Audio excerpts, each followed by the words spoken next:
Now to create this roof, in our floor plan view, we'll go to the roof tool, making sure we have multi-plane selected for our geometry method and rectangular for our construction method. We'll click the top edge corner and we'll bring that down to the opposite edge corner and we'll click again. We'll want to deselect the tool. We'll hit escape twice just to make sure it's deselected. We'll select the roof. From here, we'll want to select this blue line just here. By clicking it just once, the pet palette will activate and we'll want to select offset edge just by clicking once. Now we'll drag our mouse down so it's heading in the right direction and we'll tap tab just once so that we can now enter in our dimension. From here, we'll want to type in 1000, which is going to be 1 meter.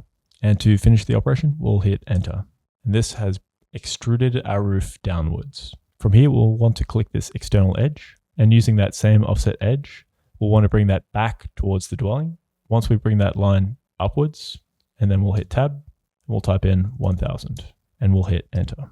If we now click top left down to bottom right, right click, show selection in 3D. We'll double click our middle mouse button. We'll want to change the roof pitch.